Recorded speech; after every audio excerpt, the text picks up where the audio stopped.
Hello, welcome to Todd Miller TV. The question today is, why isn't your VA loan, your offer that you're making on a property with a VA loan, getting accepted? So I'm going to go through some of the reasons. First off, if you are using a VA loan, that means you're a veteran. I want to thank you for your service. I too am a veteran, and I had 14 years on active duty, and I actually used the VA loan twice to purchase a property. It's a great deal.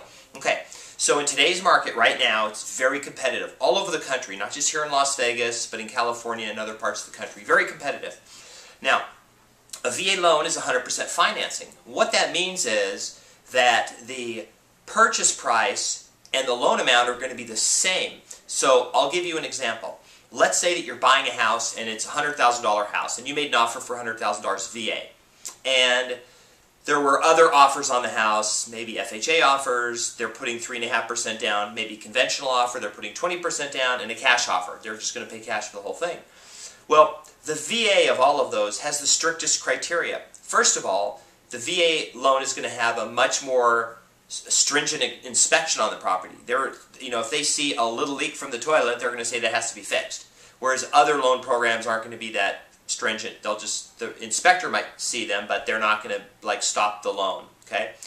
The second thing is the VA appraisal is potentially going to be more stringent. So if that house appraises at a lower amount, then the seller has got a contract for $100,000. Let's say it only appraises for $95,000. Then either the buyer has to come in with the difference, or the seller's got to lower his price. Well, sellers a lot of times don't even want to go down that road, meaning they don't want to wait 60 days, find out that it didn't appraise, and then move forward. So what they tend to do is they tend to like cash offers first, conventional offers second, FHA third, because there is that 3.5% margin in there, and then VA, they tend to like that the least. Okay? So you're probably saying, but Todd, if it didn't appraise, then it's not worth it. Well, no. I'm going to do a blog with an appraiser. We're going to talk about that, because if you get 10 appraisals, they'll all be different. They're not always going to be the same. Okay? It's just an opinion of value. It doesn't... Don't make it more than it is. It's not like a government stamp of magical value. If that was the case, we would do appraisals before every listing, and we would just say, hey, this is the appraised value, this is what it is, just send us the offer, and it'll automatically be accepted because we know what the appraised value is. But this doesn't work that way, because we could cancel that deal, get an FHA offer, they'll get a whole new appraisal, and that new appraisal could be completely different. And a lot of times sellers will do that.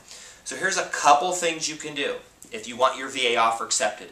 Okay, first of all is make sure you put in there that if it doesn't, the appraisal, there's a difference between the appraised value and the purchase price, that you have funds available to make up the difference if you really want the house. You're still paying $100,000 for this house, even if it appraises for $95,000. You're just getting a loan for $95,000 instead of $100,000, so your payments will be less every month. They'll be a little less. You have to put $5,000 more up front. When you sell the house, you get the $5,000 back. Because let's say the house, assuming it appreciates, you sell for $130,000. Instead of getting $30,000 back because your loan's $100,000, you'll get $35,000 because your loan's only $95,000. Okay, so that's one thing you can do. Okay, another thing you can do is you can agree to negotiate the repair costs a little differently. For example, let's say that you say you want $1,000 of repairs. What you can say is, I only want $500 of repairs, but that's only things that are required under the VA loan program. So let's say they find that there's some problem, but the VA says, no, we'll fund with that. You just tell the person, we'll fix it after close of escrow on our own dime.